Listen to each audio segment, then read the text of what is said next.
Madam ಇಲ್ಲಿ ವಿರೋಧ ಪಕ್ಷಗಳು ಕ್ಲಾರಿಟಿ ಇವೆ. ಯಾಕೆ ಅಂತಂದ್ರೆ ಇದನ್ನ 2023ರಲ್ಲಿ ವಿದೌಟ್ ಎನಿ ಕನ್ಫ್ಯೂಷನ್ ಈ ಬಿಲ್ನ ಪಾಸ್ ಮಾಡಿದ್ರು. ಈಗಲೂ ಅವ್ರು ಹೇಳ್ತಾ ಇರೋದು ಮಹಿಳಾ ಮೀಸಲಾತಿಗೆ ನಮ್ದು ಯಾವ ವಿರೋಧನೂ ಇಲ್ಲ, ನಮ್ ವಿರೋಧ ಇರೋದು ಡಿಲಿಮಿಟೇಷನ್ ಮಾತ್ರ. ಹೌದು, ಡಿಲಿಮಿಟೇಷನ್ ಬಗ್ಗೆ ನೀವು ಏನೇ ನಮಗೆ ಪ್ರಾಮಿಸಸ್ ಕೊಟ್ಟರು ನಾವು ನಂಬಕ್ ರೆಡಿ ಇಲ್ಲ. ಬಿಕಾಸ್ ನೀವು ಈಗಾಗಲೇ ಜಮ್ಮು ಕಾಶ್ಮೀರದಲ್ಲಿ ಮಾಡಿರೋದನ್ನ ನೋಡಿದ್ರೆ ನಮಗೆ ಭಯ ಆಗುತ್ತೆ ಅಂತ.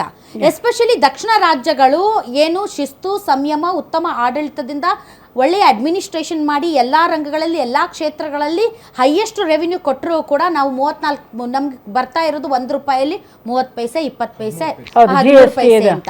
ಸೊ ನಾಳೆ ನೀವು ಜನಸಂಖ್ಯೆ ಆಧಾರದ ಮೇಲೆ ನೀವು ಡಿಲಿಮಿಟೇಷನ್ ಮಾಡಿದ್ರೆ ನಮ್ಮ ಕೂಗು ಕಡಿಮೆ ಆಗುತ್ತೆ, ನಮ್ಮ ಅನುದಾನನೂ ಕಡಿಮೆ ಆಗುತ್ತೆ ಅನ್ನುವಂತಹ ಒಂದು ಭಯ ಆತಂಕ ಸಹಜ ಅಲ್ವಾ ಮೇಡಮ್? ಅದ್ರ ಬಗ್ಗೆ ಚರ್ಚೆಗಳಾಗಬೇಕಲ್ಲ, ಅದ್ರ ಬಗ್ಗೆ ಚರ್ಚೆಗಳಾಗಬೇಕು, ವಿಶ್ವಾಸಕ್ಕೆ ತಗೊಳ್ಬೇಕು ವಿರೋಧ ಪಕ್ಷಗಳನ್ನ. ಏನೂ ಮಾಡದೆ ನೀವು ಮಹಿಳಾ ಮೀಸಲಾತಿ ಅಂತ ಮುಂದಿಟ್ಟು ಹಿಂದೆ ನಾವು ಡಿಲಿಮಿಟೇಷನ್ ಅನ್ನುವಂಥ ಭೂತ ಇಟ್ಟುಬಿಟ್ರೆ ಹೆಂಗೆ ಒಪ್ಕೊಳ್ಬೇಕು? ಯಾಕೆ ಒಪ್ಕೊಳ್ಬೇಕು? ಚರ್ಚೆಗಳು ಯಾಕೆ ಆಗಬಾರ್ದು ಅದ್ರ ಬಗ್ಗೆ ಮೇಡಮ್? ಡಿಲಿಮಿಟೇಷನ್ ಇದ್ದಕ್ಕಿದ್ದಂತೆ ಅಧಿವೇಶನ ಕರೆಯೋದು 3 ದಿನಕ್ಕೆ, ಇದ್ದಕ್ಕಿದ್ದಂತೆ ಮಂಡಿಸ್ಬಿಡೋದು, ಇದ್ದಕ್ಕಿದ್ದಂತೆ ನೀವು ಈ ತರಾತುರಿ ನೀವು ಇವತ್ತು ನೀವು ಜನಗಣತಿ ಮಾಡಿದ್ರೆ madam it will take another 4 years. ಅಷ್ಟರಲ್ಲಿ 2029 ಎಲೆಕ್ಷನ್ ಬರುತ್ತೆ, ಅದು ಕಳೆದೋಗುತ್ತೆ. 2034ಕ್ಕೆ ಎಲೆಕ್ಷನ್ ಇರುತ್ತೆ. ಸೊ 2034 ಅಲ್ವಾ? ಸೊ 3 ದಿನದ ಅರ್ಜೆನ್ಸಿಯಲ್ಲಿ ಪಟ ಪಟ ಪಟ ಪಟ ಅಂತ ಮಾಡುವಂತ ಹಾಗಲ್ಲ ಮೇಡಮ್. ಇವಾಗ ಎಲೆಕ್ಷನ್ ಪಂಚರಾಜ್ಯಗಳ ಎಲೆಕ್ಷನ್ ಇರುವಾಗ 3 ದಿನಕ್ಕೆ ವೆಸ್ಟ್ ಬೆಂಗಾಲ್ ಅಲ್ಲಿ ಮತದಾನ ನಡೆಯುತ್ತೆ, 4 ದಿನಕ್ಕೆ ತಮಿಳುನಾಡಲ್ಲಿ ಎಲೆಕ್ಷನ್ ನಡೆಯುತ್ತೆ. ಇಂಥ ಟೈಮಲ್ಲಿ ಇದ್ದಕ್ಕಿದ್ದಂತೆ ತರಾತುರಿಯಲ್ಲಿ 3 ದಿನದ ವಿಶೇಷ ಅಧಿವೇಶನ ತೆಗೆದು ಅದನ್ನ ಮಹಿಳೆಯ ಮೀಸಲಾತಿ ಮೇಡಮ್, ಇದು ಮಹಿಳಾ ಮೀಸಲಾತಿ ಈಗಿಂದ ಅಲ್ಲ. 1996 ದೇವೇಗೌಡ ಅಪ್ಪಾಜಿ ಸ್ಥಳೀಯ ಸಂಘ ಸಂಸ್ಥೆಗಳಿಗೆ ಫಸ್ಟ್ ಅವರೇ ಮಂಡಿಸಿದ್ರು ಇದು 1996 ಇವಾಗ ನೋಡಿ, ಬೇಸ್ಡ್ ಆನ್ 2026 ಪ್ರೊಜೆಕ್ಷನ್ ನಮ್ಮ ಲೇಡಿ ಪಾಪ್ಯುಲೇಷನ್ ಬಂದು 69 to 71 ಕೋಟಿ ಕ್ರೋರ್ಸ್ ಇದ್ದಾರೆ. ಹಂಗಂದ್ರೆ 48%. ಜನಗಣತಿ ಆಗಿದೆ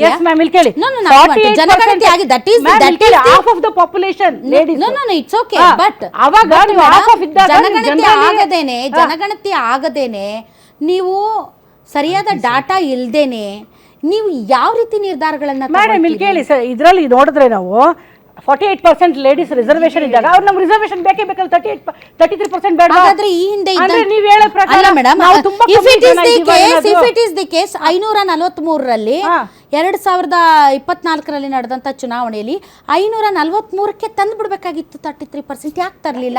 ಅದಕ್ಕೆ 840 ಸೀಟ್ ಇರುವಂತ ಹೊಸ ಸಂಸತ್ ಭವನವನ್ನ ಕಟ್ಟಿ 543ರಿಂದ 840 ಸೀಟ್ಗಳನ್ನ ಅಲ್ಲಿ ಆಸನಗಳ ವ್ಯವಸ್ಥೆ ಮಾಡಿ ಅಂದ್ರೆ ಅವಾಗ್ಲೇ ನೀವು ಜಾಸ್ತಿ ಮಾಡ್ಬಿಟ್ರಿ. ಸರ್ದಾರ್ ವಲ್ಲಭಾಯ್ ಪಟೇಲ್ ಇಂದ ಹಿಡಿದು ಪ್ರಯತ್ನ ಅವಾಗಿಂದ ನಡೀತಾನೆ ಇದೆ.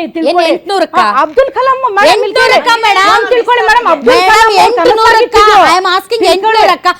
ನಿಮಗೆ ಬದ್ಧತೆ ಇದ್ರೆ ಮೇಡಮ್ ಈಗ 543 ಸೀಟ್ಗೆನೆ 33% ರಿಸರ್ವೇಶನ್ ಕೊಡಬೇಕಾಗಿತ್ತು. ಎಂಪಿಗಳು ತಮ್ಮ ಸ್ಥಾನವನ್ನ ಕಳ್ಕೊಳ್ತಾರೆ, ಪುರುಷರು ತಮ್ಮ ಸ್ಥಾನವನ್ನ ಕಳ್ಕೊಳ್ತಾರೆ ಅನ್ನೋ ಉದ್ದೇಶಕ್ಕೆ ನೀವು 543ಕ್ಕಿಂತ 800ಕ್ಕೆ ಏರಿಸಿ ಹೆಚ್ಚಾದ ಸೀಟ್ಗಳಿಗೆ ನೀವು ಮೇಡಮ್ ಇಲ್ಲಿ ಕೇಳಿ, ದೇವೇಗೌಡರು ಅಪ್ಪಾಜಿ ಹಿಡಿದೇ ಬಿಟ್ರು ಆ ಟೈಮಲ್ಲಿ ಮಾಡೋ ಟೈಮಲ್ಲಿ. ಹೌದು, ಕಾಂಗ್ರೆಸ್ ಯಾವ ಅಪೋಸಿಷನ್ ಎಷ್ಟೋ ಸಲ ಇದಾಗಿದೆ, ಎಷ್ಟೋ ಸಲ ಮೇಡಮ್, ಎಷ್ಟು ಸಲ ಗಿವ್ ಮೀ ದಿ ನಂಬರ್ಸ್, ಎಷ್ಟು ಸರಿ 5-6 ಸಲ ಆಗಿದೆ. ಎಲ್ಲಿ ಡಿಲಿಮಿಟೇಷನ್ 10 years ಒಂದ್ಸಲ ಮಾಡ್ಲೇಬೇಕು, ಅದು ಅವ್ರು ಮಾಡಿಲ್ಲ. ಅದನ್ನ ತಿಳ್ಕೊಳ್ಳಿ ಫಸ್ಟ್. ಡಿಲಿಮಿಟೇಷನ್ 10 years ಅದಕ್ಕೆ ಇವರು ಮಾಡಲ್ವಾ? ಡಿಲಿಮಿಟೇಷನ್ ಹೆಂಗಾಗುತ್ತೆ ಮೇಡಮ್? ಇಲ್ಲ, 25 ವರ್ಷ ಮುಂದೂಡಿದ್ರು. 1975ರಲ್ಲಿ ಒಂದ್ಸರಿ ಮುಂದೂಡಿದ್ರು. ಅಟಲ್ ಬಿಹಾರಿ ವಾಜಪೇಯಿ ಅವ್ರು ಬಂದ್ಮೇಲೆ 25 ವರ್ಷ ಮುಂದೂಡಿದ್ರು. ಅದು 2026ಕ್ಕೆ ಅದು ವೆಕೇಟ್ ಆಗುತ್ತೆ, ನಿರ್ಬಂಧ ತೆರವಾಗುತ್ತೆ. ಬಟ್ ನೀವು ಡಿಲಿಮಿಟೇಷನ್ ಮಾಡ್ಬೇಕಂದ್ರೆ ನೀವು ಜನಗಣತಿ ಮಾಡ್ಬೇಕು ಮೇಡಮ್. ನೀವು ಜನಗಣತಿ ಮಾಡ್ದೇನೆ ನೀವು 2011ರ ಜನಗಣತಿ ಇಟ್ಕೊಂಡು ನಾವು ತರಾತುರಿಯಲ್ಲಿ ಡಿಲಿಮಿಟೇಷನ್ ಮಾಡ್ಬಿಡ್ತೀವಿ ಅಂದ್ರೆ ನೀವು ಏನ್ ಅಂಕಿ ಅಂಶಗಳಿವು? ಪ್ರಯತ್ನ ಮಾಡೇ ಇಲ್ಲ ಅಂತ ಪ್ರಯತ್ನ ಮಾಡ್ತಾ ಇದಾರಲ್ಲ ಅವಾಗಿಂದ.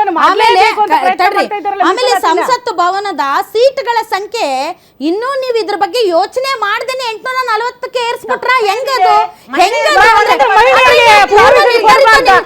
ಯು ನೋ ಇಟ್, ಇದು ಎರಡು ಅಲಗಿನ ಕತ್ತಿ ಅಂತ. ಈ ಕಡೆಯಿಂದ ಬೀಸಿದ್ರು ವಿಪಕ್ಷಗಳು ಇಕ್ಕಟ್ಟಿಗೆ, ಈ ಕಡೆಯಿಂದ ಅಲ್ಲ,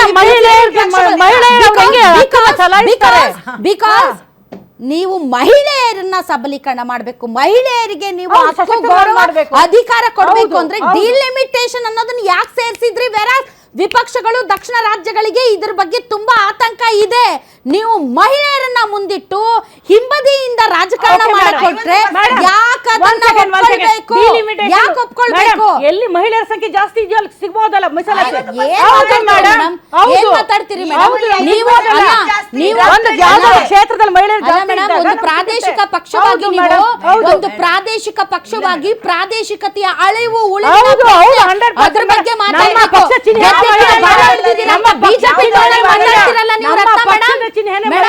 ಪಕ್ಷದ ಚಿಹ್ನೆ ಮಹಿಳೆಯರ ಪರ ಇಲ್ಲ. ಯಾಕೆ ಅಂತಂದ್ರೆ ದಕ್ಷಿಣ ರಾಜ್ಯಗಳಿಗೆ ನಾಳೆ ಅನ್ಯಾಯವಾಗುವಂತ ಆತಂಕ ಇದೆ ಅಂತ ದಕ್ಷಿಣ ರಾಜ್ಯದ ಎಲ್ಲ ಮುಖ್ಯಮಂತ್ರಿಗಳು ಒಕ್ಕೊರಲಿನಿಂದ ಮಾತಾಡುವಾಗ ನೀವು ಒಂದು ತೆನೆ ಹೊತ್ತ ಮಹಿಳೆಯ ಪಕ್ಷವಾಗಿ ನೀವು ಈ ರಾಜ್ಯ, ಈ ಪ್ರಾದೇಶಿಕತೆಯ ಒಂದು ಧ್ವನಿಯನ್ನ ಅಡಗಿಸುವ ಪ್ರಯತ್ನ ಬಿಟ್ರೆ ಬೇರೆ ಯಾರು ಮಾಡಿ ಮೇಡಮ್? ಮತ್ತೆ ಸಿದ್ದರಾಮಯ್ಯ ಮಾತಾಡಿದ್ರ? ದರ್ಶನ್ ದಕ್ಷಿಣ ರಾಜ್ಯಗಳಿಗೆ ಅನ್ಯಾಯ ಆಗುತ್ತೆ, ಹಿಂದಿ ಸ್ಪೀಕಿಂಗ್ ಸ್ಟೇಟ್ಸ್ ಗಳಲ್ಲಿ ಹೆಚ್ಚಿನ ಸ್ಥಾನಗಳು ಸಿಗುತ್ತೆ, ಇದರಿಂದ ಹಿಂದಿ ಹಾರ್ಟ್ಲ್ಯಾಂಡ್ ಅಲ್ಲಿ ಬಿಜೆಪಿ ತುಂಬಾ ಸ್ಟ್ರಾಂಗ್ ಆಗಿದೆ, ಅವ್ರ ಸಂಖ್ಯೆ ಜಾಸ್ತಿ ಆಗುತ್ತೆ, ನಮ್ಮ ಸಂಖ್ಯೆ ಕಡಿಮೆ ಆಗುತ್ತೆ, ನಮ್ಮ ಪಾರ್ಟ್ನರ್ಸ್ ಸಂಖ್ಯೆ ಕಡಿಮೆ ಆಗುತ್ತೆ ಅಂತ ನೀವು ಇವತ್ತು ವಿರೋಧಿಸಿದ್ರಿ. ನಿಮಗೆ ರಾಜಕೀಯವಾಗಿ ಇವತ್ತು ಕಾರಣಗಳಿವೆ, ಬಟ್ ನೀವು ವಿರೋಧಿಸಿರುವುದು ಮಹಿಳಾ ಬಿಲ್ಲನ್ನು.